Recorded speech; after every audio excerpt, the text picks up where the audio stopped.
Stu Drummond, United States Marine Corps, Korea, the Forgotten War. I interviewed Stu at Camp Pendleton, California, October 26, 2005. It's been a number of years ago. Stu also served as a police officer in San Diego, and he passed away in 2013. So thank you to him and his family for their service to our country. But Stu fought at the Chosin Reservoir in Korea, and he was with the 3rd Battalion, 5th Marines, 1st Marine Division. And he's another one of my unsung heroes, folks. And I'm just so glad and thankful we have these stories to share with you so you can learn about what happened during the Korean War. In 3 years, we lost almost as many people as we did in 10 years in Vietnam. So why it's referred to as a forgotten war, I don't know, but it wasn't. So Brandon Glidden, again, thank you for making it possible for Stu's story to be heard and seen. And all these Korean stories, Brandon, we thank you for it, we love you for it. And I enjoy working with you. So if you'd like to become a part of my work, feel free to contact me as a sponsor. You can take ownership in one of these stories, and I think you would really like doing that, and it would help others to see and hear these stories. Some people think, well, why are you asking for a sponsor or donation? Because there's a lot of blood, sweat, and tears, a lot of resources that are required to bring these stories forward, folks. And I do this full time. This is what I do. And I don't monetize my videos. Some people say you should. Why? Why do you want to be interrupted with a commercial when somebody's talking? Very disrespectful, very rude. So I don't do that. But your continued support of my work is greatly appreciated. So I would encourage you to become a sponsor. Donate to this work. It's a great cause, folks. It's a feel-good project. A lot of you have said you want to do it. And I believe God will bless you. You'll be able to do it. So anyways, this is a ministry, folks. I've been called a church without walls. So that's why I continue on. I love my veterans. Many of them are gone now. Stu's gone, but I'm happy to bring a story to you on the Voices of History channel. Subscribe to this channel. Share it with somebody else. Let's keep this thing going. God bless you.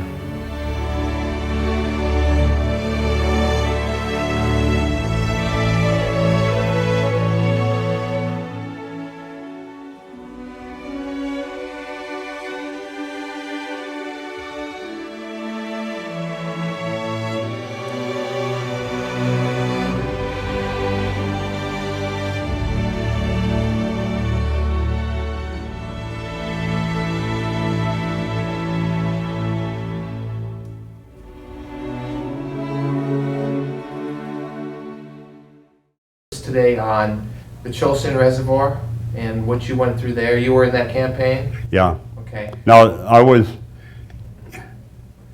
in it. You talked to other ones. I was flown out Agaroo, I think, or there's a couple different airfields. I don't know which one it was. It was after we broke through to the 1st Marine Regiment where they were holding ground and everything. I'd already been I was red tagged back at the very start. I went down to Regimental 8. I wanted to pick up an M1 rifle and my uniform was all tore up from a grenade that got underneath me. And basically I just wanted something that would shoot in cold weather. And, well, just tell me slowly. Just Sure. Tell me about about Korea and tell me about the Chosin Reservoir battle. What that entailed, how many days, who you were fighting, and just give me an overview of that. My overview would be very simple because things didn't have names. They didn't have hills.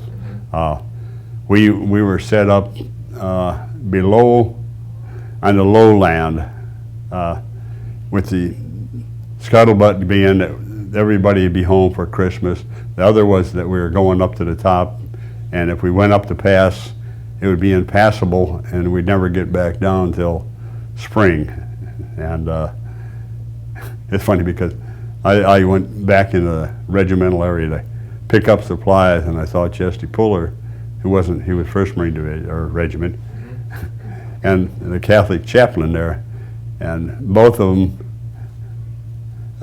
looked like they were set for bear, and the Catholic chaplain was strapping on his .45, and I got back to the youth and I says, "Hey, the scoop is we are going up," and that we did, and we took off from up there, mostly motorized. Okay, now you were already in Korea. I mean, help me with the geography of the area, and what time of year this was. What, this 1950? In 19, yeah, when they had a toehold down in Pusan, the 1st Marine Brigade, which mostly I think came from Guam or someplace, was sent on over there. And then there was an immediate call to all the small bases for lots of people to be the first reinforcements for the 1st Marine Brigade. And then about 2 weeks after that, they drained just about every small base and closed them up, stuck us on a troop train and sent us to Pendleton, which was basically a closed base at that time. And we got over it. I was in what was called a first, let me get it straight.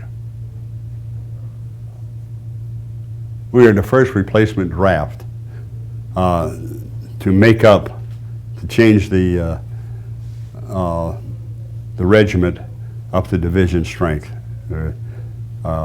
Fox Company, I think Able Company, Fox Company, and Item Company, which were the 3 companies that were needed to bring the regiment up to a divisional strength. And so we landed in Pusan. Some of the guys had to go up in front several times when the lines would break, went back. I didn't. But then we got on the ships and went up. 3rd Battalion, 5th Marines, we actually landed 12 hours before the Incheon landing and hit the island of Wamido and then held that and watched the tides go. And we were carrying so much gear at that time because there was no, going in, the tide was going out, and there was no way that we could get off. There's no way they could get into us. And we just go in and you got to hold because the Red Beach was on one side, Blue Beach was on the other side, and that's where the invasions were going to be. And we had to hold this causeway and this island that was in between the two. And so was there a landing on a particular date, and then you said there were no names? What is or was the Chosin Reservoir? What are they talking about? Well, the Chosin was,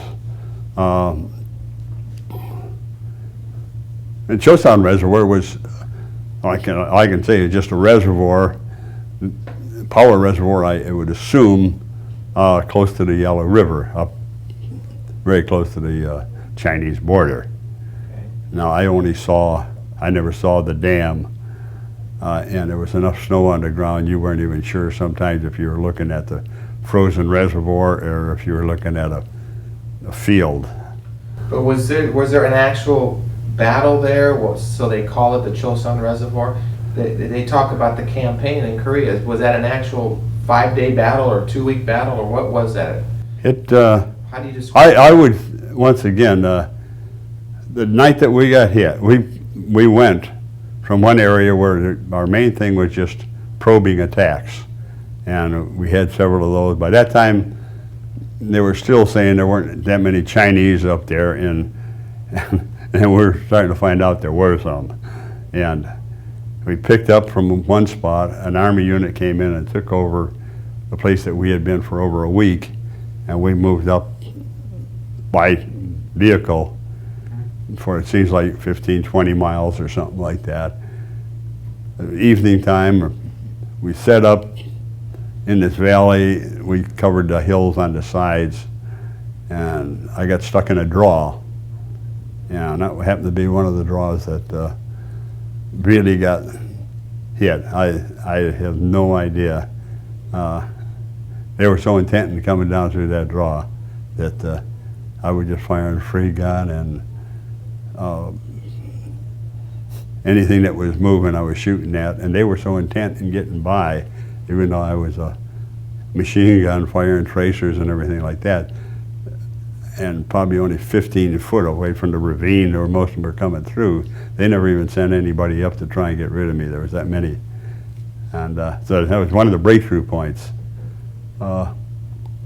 Earlier that morning, I guess they broke through and got into the regimental area. And we got, when we could get relieved off at that point, because the enemy, the ones that had come through had already got by us anyway. And we got called out that same morning to go at a spot and set up below this hill where one of the marine outfits was really getting clobbered on the hill and had to come off. So that was all the same. Started 12 o'clock at night time, and probably about daybreak we were here giving overhead fire. As soon as we got the words that the Marines were moved off the top of the hill and were coming down, we just tried to cover the whole top of the hill with as much automatic weapon fire as we could. And from that point, on that same day, we were sent out to someplace.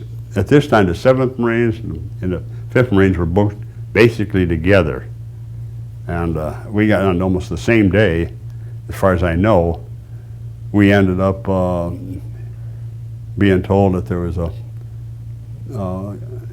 company in the 1st Battalion that was really catching it bad and needed firepower up on the hill. So we went up that evening to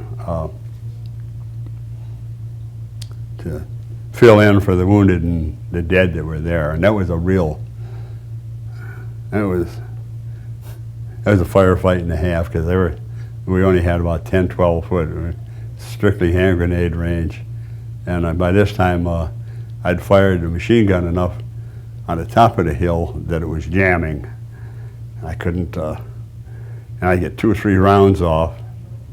We'd already got replacements when we went from South Korea up north, and there wasn't a single person in my squad that had ever actually been in any combat other than skirmishes and so forth. So I was the gunner, and we got up there.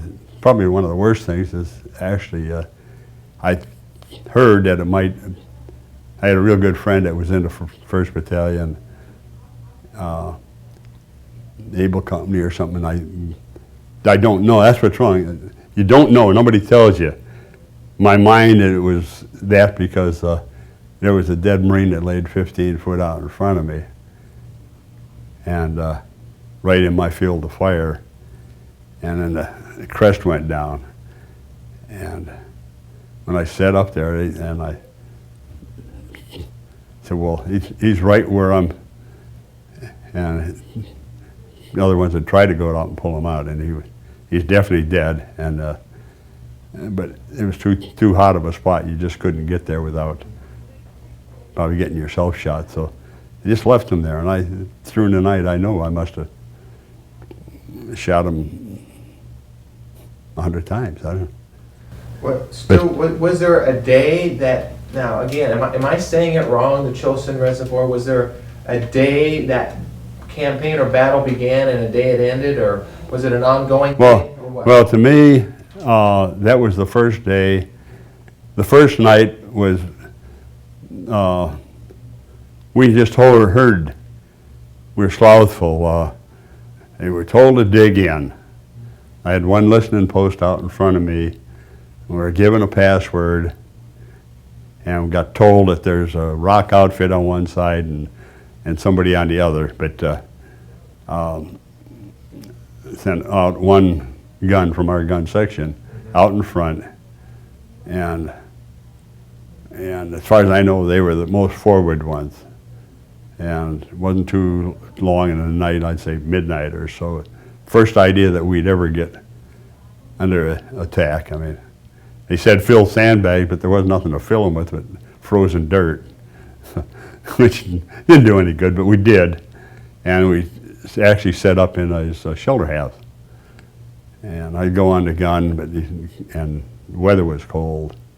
And I just got off the gun, had taken off my boots so I could stick my shoe packs underneath my deal, and then all of a sudden we heard our listening post getting out there, getting hit. But that was the first that we knew there's any trouble. And they came through hollering the password. We let them pass, and then anything else that came down, which was a bunch, came through. I'm sure they broke through right to regiment. The same day, we went out covered for the other outfit. then went up on top of the hill, and that was just an all-night firefight, mostly with grenades, and I couldn't get my machine gun. We had 2 guns up there to cover this ridge, which was 15, 20 foot from us, and the Chinamen were making noise down there and everything, and they'd occasionally come up over the top and they'd throw the grenades up, and so finally I talked the guy and give me a BAR, man. My gun isn't working. Give me time to. So they couldn't pull the gun off, so they gave me a barman as an assistant gunner and a bunch of hand grenades. So if things would get quiet, which didn't happen, and you get a little concerned, you just pull a pin and flip it out. We had the advantage because we were basically on the top and they were down, so we could get most of our stuff going down to where they were. And it's kind of like bass fishing, you know. If you don't feel something biting, something's there. What month was this? This was probably around the 29th, I would say. Of what month? Of November 1950? of 1950, yeah. Okay, so you guys had just landed in Korea on one of the beaches, and then you get inland, and you're with the 1st Marine Division, right? When we landed up in North Korea, Bob Hope had already been through. I mean, it was an amphib landing, but it was up in Wonsan in North Korea. We had got totally, I'd say my company that I was with down in South Korea, our casualties were really high. I mean, 2 or 3 of us out of 17 were the only ones that were left in our machine gun squad, and we broke that up in order to become 2 machine gun squads again. So, and I ended up with nothing but a bunch of, mostly I think the reserves that were pulled in. But the Wonsan landing was come in, everything was done, everybody was joking about the fact that Bob Hope was through there 4 days before. The town was secure. We went in, we marched, we could see some of the damage and knew they were fighting someplace. Never had any sign of the enemy. We got on a train and opened boxcars and went up to a certain spot, and we're just still completely in reserve and had never had any combat at all from the time we landed on Wonsan till we decided to go up the hill. And was that an initial landing at Wonsan, or what was Incheon? What was that? Is that later on in Korea? No, Incheon was the first amphib landing. Okay. That Were you was, a part of that? yeah, that was September of 50? September 24th or 25th, somewhere around in there. That was the. I'm not much of a guy for. That was the first landing, basically, or what? Yeah, that was the first. Uh-huh. That was the beginning of the retaking of. We landed on Incheon, went up across the Naktan River, or across the Han River, and an amphibious landing with what do you call them, half tracks or The Amtrak? the Amtrak, yeah. And that was probably the heaviest battle that I was ever in. We got. Tell me about that landing. Okay, well, This is Incheon? yeah. After we had landed, they didn't know what our casualties were going to be in Wamido, so 3rd Battalion, 5th Marines, who landed on this island 12 hours before the invasion, and we had to hold that, and then in the high tide of the evening, they had the regular invasion of Incheon. That was the big one. So we went into reserve, even though our casualties were really light, and we stayed in reserve up until the time the outfits got to the Han River. And by that time, the 2nd Battalion, which was on the front, and we were the ready reserve by that time, We took over the front landing, across the Han River in an amphib landing, hit this beach on the far side, got out on the sand pretty well, but as soon as we got up the ridge line, like that was where the North Koreans at that time had decided they were best advantage to stop this thing, and they had it zeroed in good, and we lost. I went from 5th ammo carrier, 4th ammo carrier to gunner in a matter of 4 minutes. The guy that was 5th ammo carrier, a little fatter than I was, and I, he's always worried about him. I said, "Where you at, Charlie?" He said, "Right behind you, right behind you." And when we got up to there, carrying 2 ammo cans, one of them opened up and spilled all over, and I was trying to get it was machine gun ammo. I was trying to get it back into the box enough that I could get up there. By the time I got it up over the hill, the scariest thing in the world is not being with your outfit. I mean, you can be surrounded by 100 Marines, but you're not carrying about them. Where's your outfit? And they said they're up there. We got a mortar platoon that is getting eaten alive on the reverse slope. They're up there trying to lay down fire to get them out, and I went up, and there was the mortar, the 60 millimeter mortar group went over the wrong hill. They got hit, and both of our machine guns moved up into that same area to try and protect them, and they were basically annihilated. Charlie Faddick, the guy that was behind me, got the award of the Navy Cross for his time up there, because after the assistant gunner were killed, and a couple of the other ammo carriers trying to get ammo to him, he went up on the gun and fired it until the mechanism broke on it, and he was up there screaming and how he thought he got shot in the groin. And I think he more ticked off at what was missing than what was there, but he was,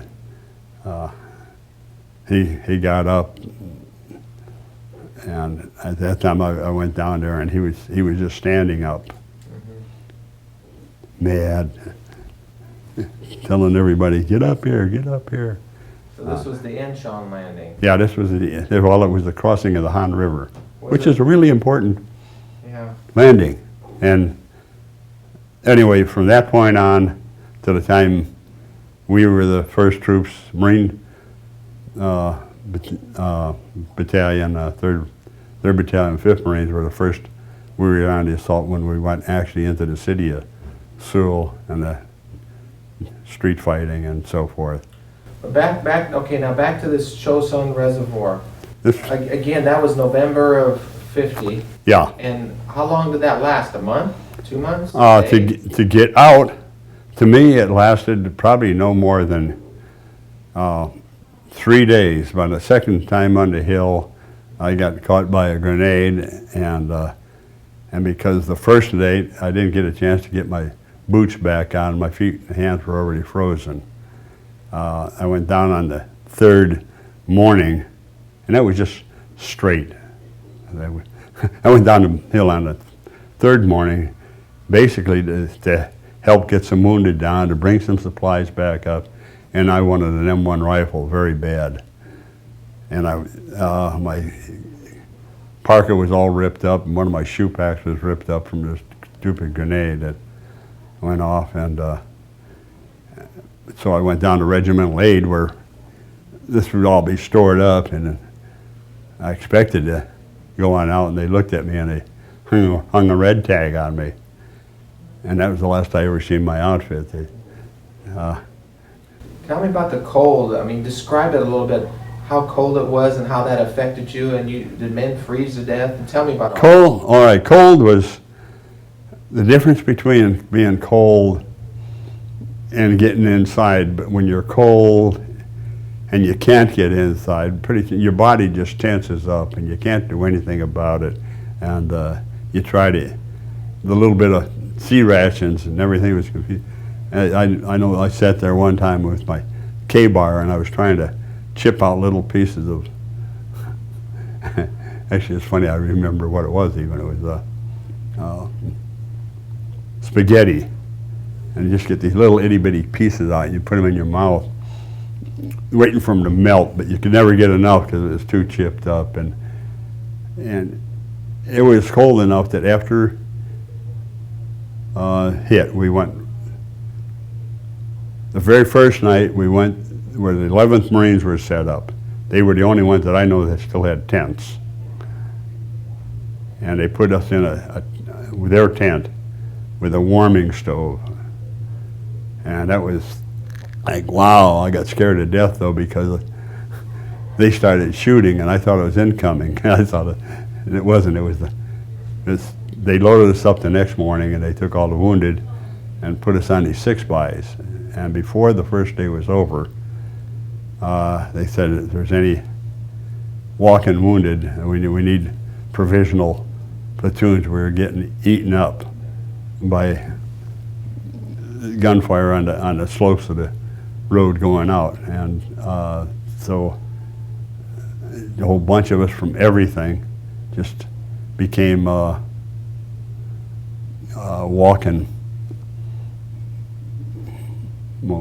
We went up on the sides. We would go up on the sides of the hill and walk. But you were so cold by that time, you really just didn't care. I saw one Chinaman that wasn't 30 foot away from me, and I still think it's good and bad. And I don't even say it. I want to bring it up there, but he was hunkered by a rock, and he was sitting there. He had a burp gun. He was the only one there, and this is what we were patrolling for, was these ones that would be on the side of the hill and were firing down onto the convoy. We were hoping nothing. We didn't hit any major resistance. Nobody was trying to charge the convoy. They were just up there sniping. And he was there, and I looked up at him, and he looked at me,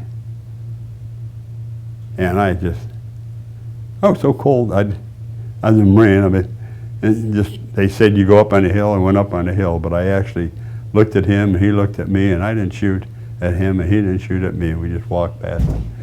That's how cold it was. I can't even picture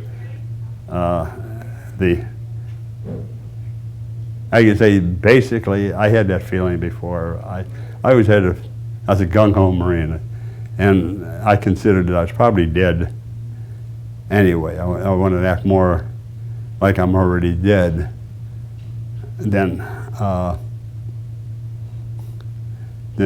being afraid to die. And if somebody said to do something that it was very important that it had to be done. I mean, we're a team.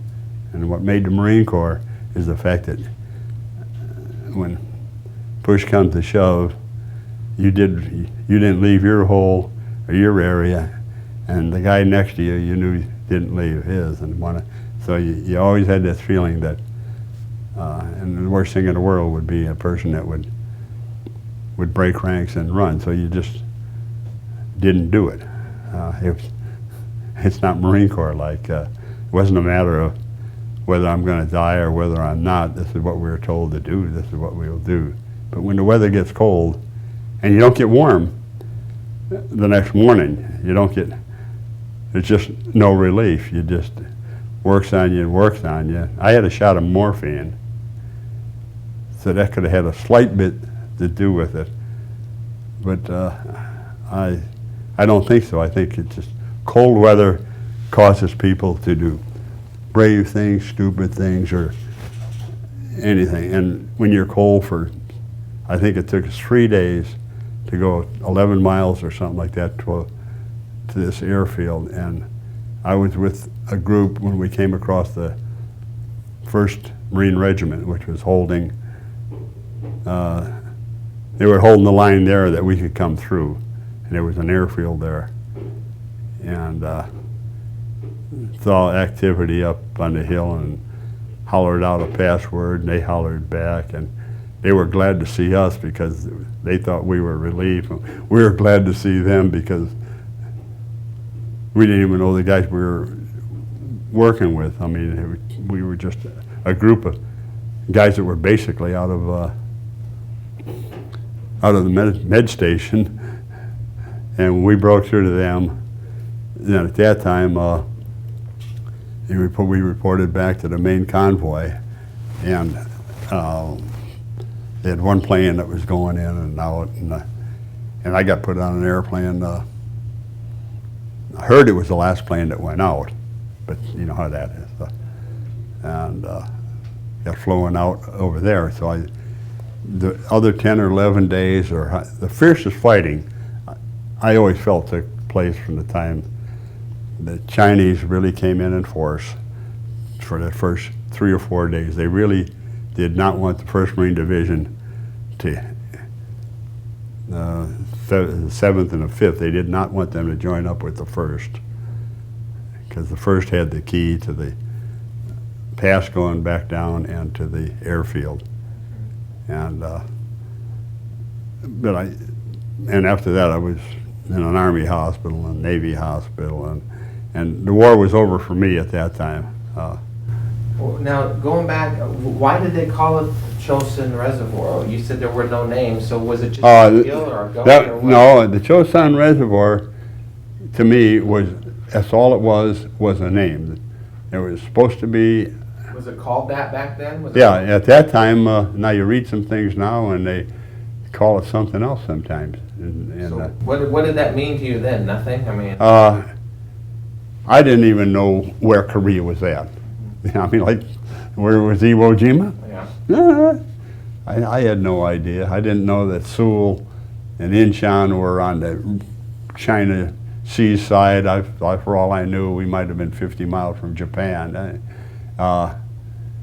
There was no Pork Chop Hill. There was none of these.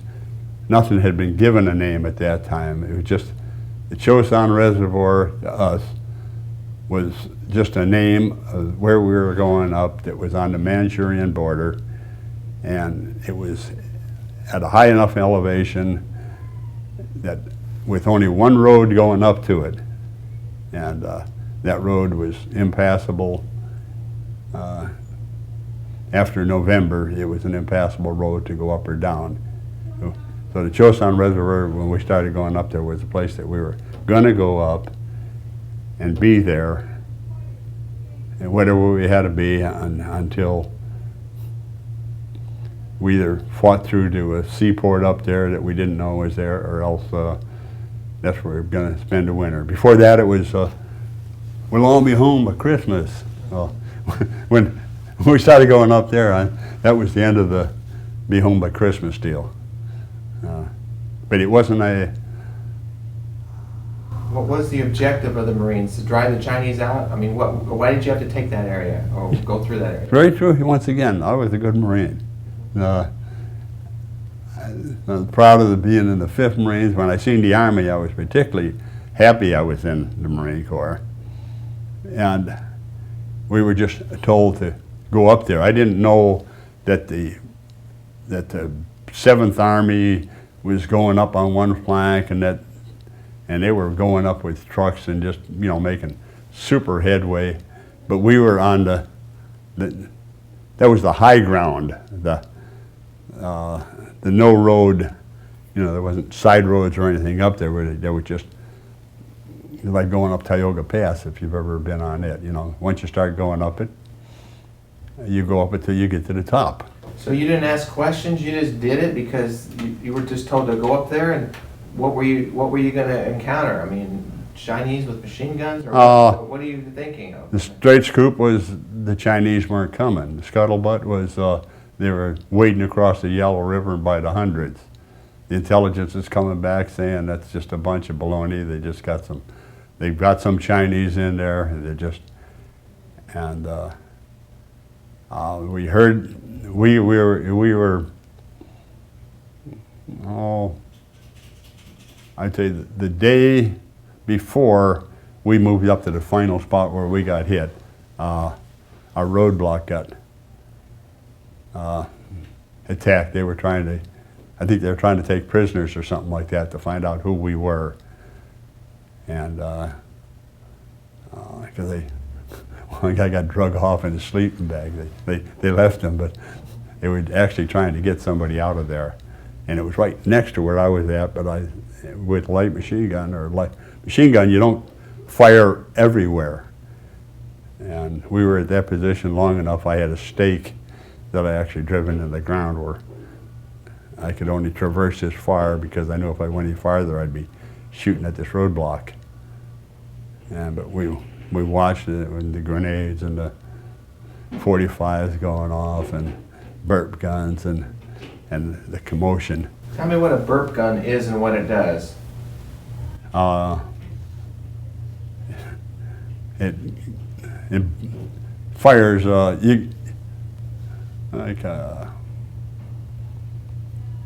It's an automatic weapon? It's a very automatic weapon. They claim that our automatic carbine would fire so many rounds a minute. The burp gun supposedly fired twice as many, but and that's just what it sounded like. Brr, brr. Or our carbine went doo doo doo doo.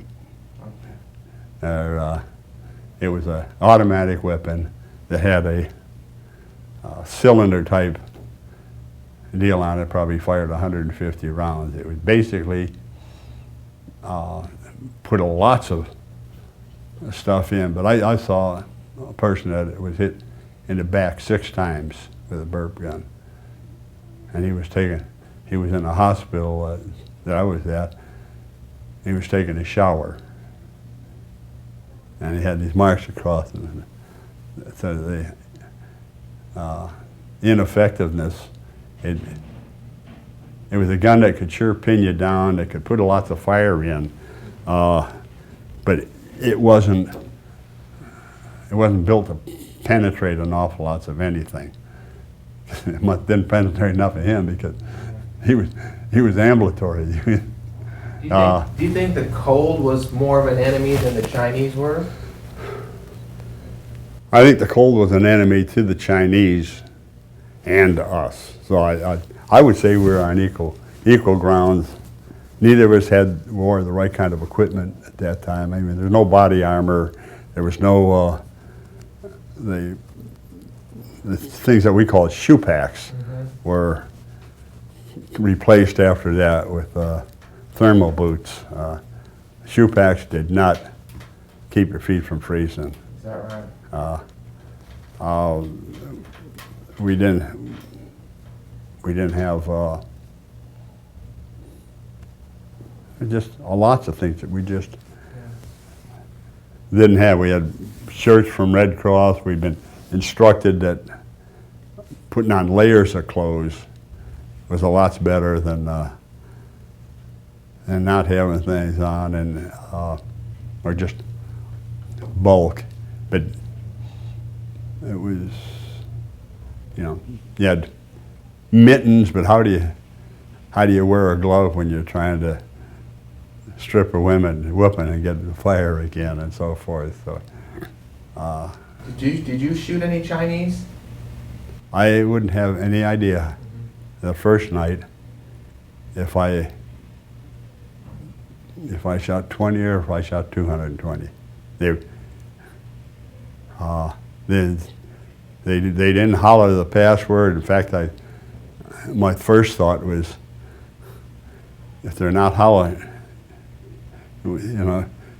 are they some of ours that aren't using the password?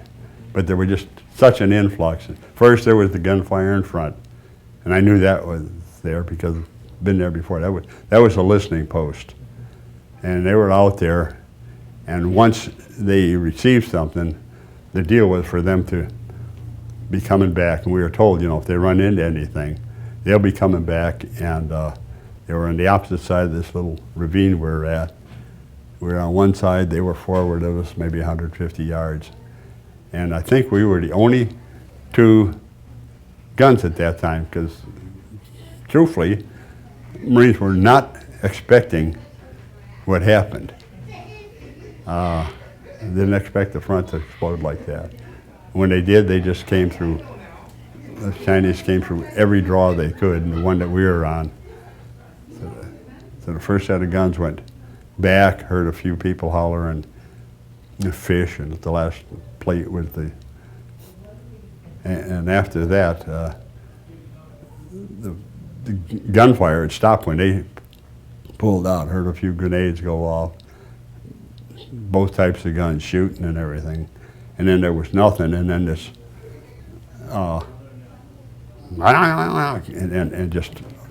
and it was dark. We weren't set up with flares. We weren't set up with anything, as I picture it, that there wasn't 30 foot more before it was up one bank, and we weren't over 15 or 20 foot up on the other side. And people like to shoot machine gunners. And you try to fire one time for 15 seconds and move your position, particularly in light 30. And because you're throwing tracers and you're blowing smoke and nobody likes you. And I just stayed up there, just firing a free gun. I just kicked the traversing mechanism off and just was firing down into anything that was coming up.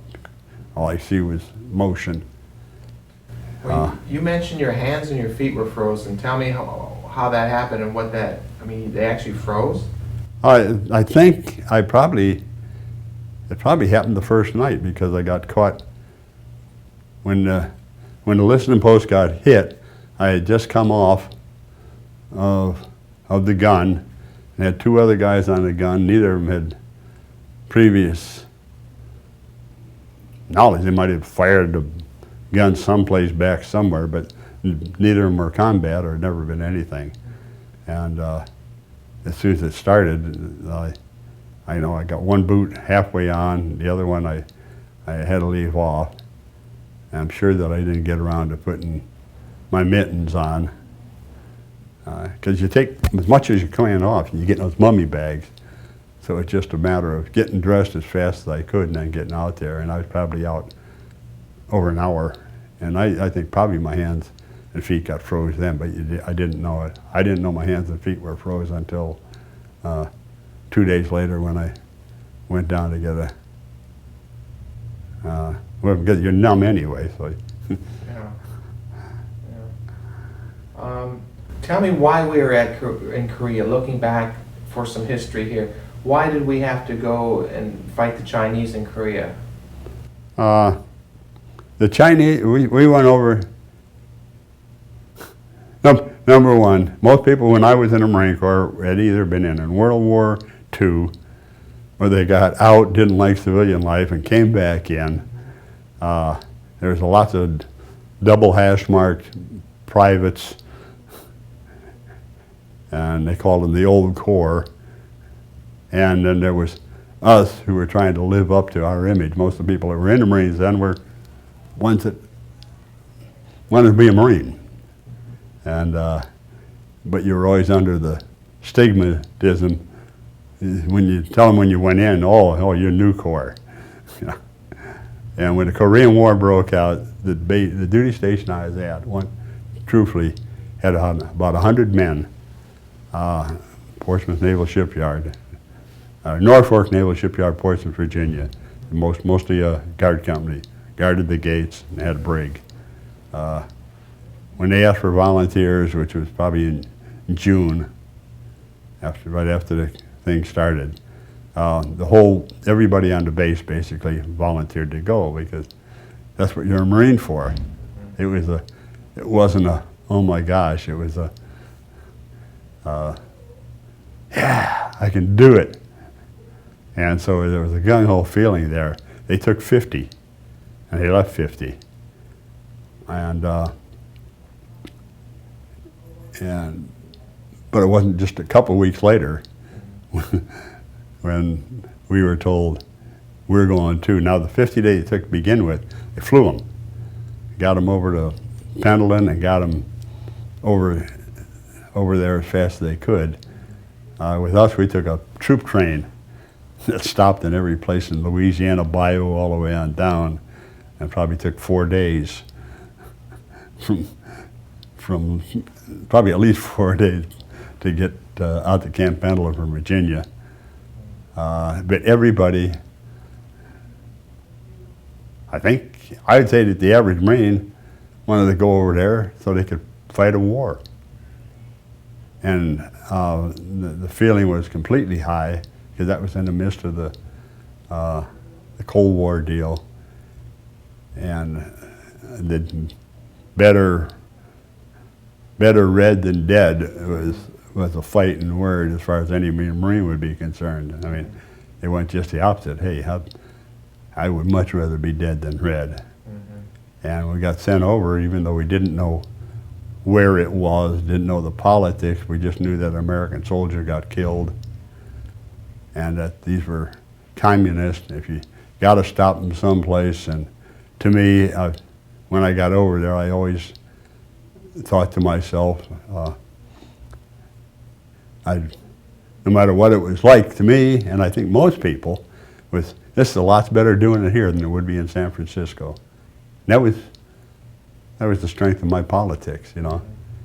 And then you had to be a Marine, and a Marine, not everybody in the Marines were Marines. And there were a few people that were in the Army that were actually Marines that joined the wrong outfit. But for the most part, from the time you have basic training, you are trained to follow orders, be a Marine, and I always felt if I could do nothing else over there, I don't know of anybody that I served with that I couldn't look in the eye. Now there's a couple I think that probably wouldn't want to see me, mm-hmm. But that was the important thing. And that was I'd say the spirit of the Marines at that time. We were a cohesive group. When we first got there, when they had a little thing at the Pusan perimeter, Naktown River, and that was all 50 miles, is all that was left of South Korea. The word was out that the Chinese didn't want to fight the guys with the yellow legs, because we still all wore leggings, because they don't eat or sleep. And we didn't. We just lived in a foxhole with our sea rations, and one guy slept and one guy ate, and that's called a 50% alert. We didn't pull back. We didn't have tents. We just lived in the hole we were at. And it was like that from the time that I went in. I never pulled the Liberty, never left the outfit, except when we got all pulled together after we had taken Sewell and went back to Pusan. And we all got together in one divisional strength, I guess, waited, and then we got aboard ship and made the landing in North Korea. Did you lose any close friends or buddies in Korea? And do you remember, were you with them when they were shot or wounded, or anything come to mind? Anybody you can think? Yeah, I went through boot camp, and we were going to be sent, I think, lots of us were going to be sent to China. But it was real hinky in China right then, and they decided to close the embassy. They pulled the Marines out of China, and we spent, after boot camp, instead of getting boot leave, we spent about a month at Paris Island, and then about half of the platoon that I went through boot camp with ended up in the Norfolk Naval Shipyard in Portsmouth, Virginia. Mm-hmm. We were together there 1948 to 1950, so we had there were a fair bunch of us that had known each other from boot camp on, and when we got out to Camp Pendleton, the grouping kind of stayed the same. I'd say that we were put in a machine gun company to begin with, and I probably knew half the people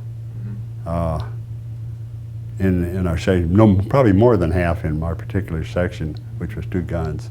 And after crossing the Han River, within 3 to 5 minutes, I went from 4th Ammo area to gunner, and everybody, ones that I would pull liberty with, ones that, one guy, his girlfriend came out and he got special permission to get off the base. Nobody could get off, but his girlfriend came out and they got married right before they left. He was the assistant gunner. The gunner and assistant gunner, they were killed before they could. And we never had a casualty before that. We'd made the Wonsan landing, we'd been in firefights, been in a few things together, and you kind of got this feeling like we were the protected ones. And all of a sudden, within 2 or 3 minutes, not even our whole squad, but basically our whole machine gun section got knocked into better than half. And some of them to this day, I don't know all who died or were wounded, but 4 or 5 of them I knew that were dead, that were very, very close. Gunner carries a pistol instead of a carbine. Assistant gunner usually carries a pistol or a carbine. All the ammo carriers carry carbines. There was no way that I felt that I could touch this friend of mine and take his weapon, even though that's what you're the gunner. You don't have room to have a carbine and so forth. And but it was just a feeling. They were sacred. They were people. You just wanted to scream. After a while, Marines being as they were, we joke about taking somebody, rolling them over and say, "Oh yeah, I knew him well," but it's really hurt. And well, why was Korea called the Forgotten War? I never even knew it was a forgotten war. What does Korea mean to you today, looking back?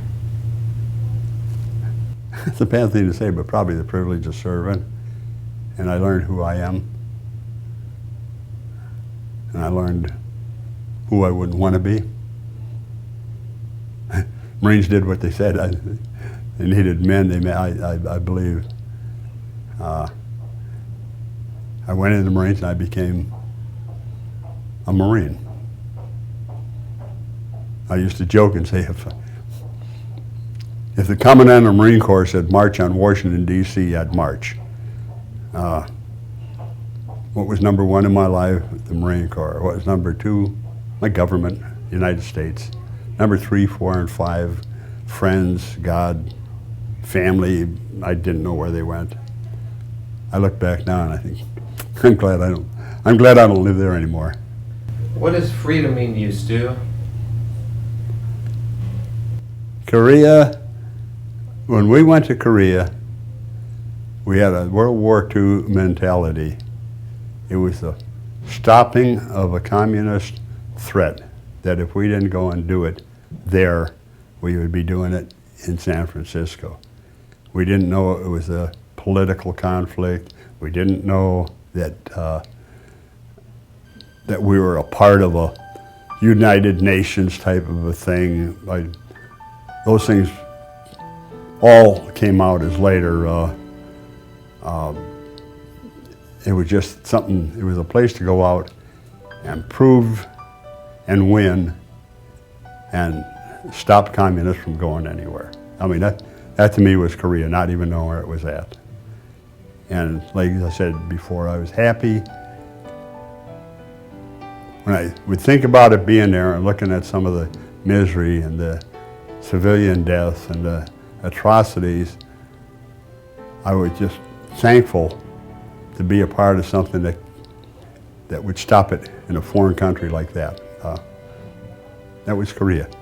What does this country and the American flag mean to you as a veteran? Whole bunch. A whole bunch. I watched that documentary on Iwo Jima, and when they talked about seeing the flag being raised and seeing these guys choke. And I still choke. It's a great thing. It's how can you say it? Being a part of it. I'm from San Diego. I watch the Chargers play. I'm past the point of figuring that they're going to win. But my mentality as far as our country and as far as serving our country, there's no thought of being second best. I think there's lots of things that stink in our country, but it always reminds me of the story about Noah's Ark. And somebody said to them, after that thing was closed up and a bunch of people said, sons come up to him and said, "Hey Dad, this place really stinks." Noah, being a real smart guy, he said, "Yeah," he said, "but it's the best thing afloat." And that's, even today, with everything we have, that's America. And by far the best thing afloat. Well, we're just about out of time here, but I think you covered it pretty good, and I feel good about it. Can I have you do a salute into the camera when I tell you, like I have all the other veterans do? Get right into the camera. Yeah, sure. Okay, let me get my, okay, right into the camera, Stu. Okay, excellent. I want you to stay there. I'm going to take a picture of me and you with another.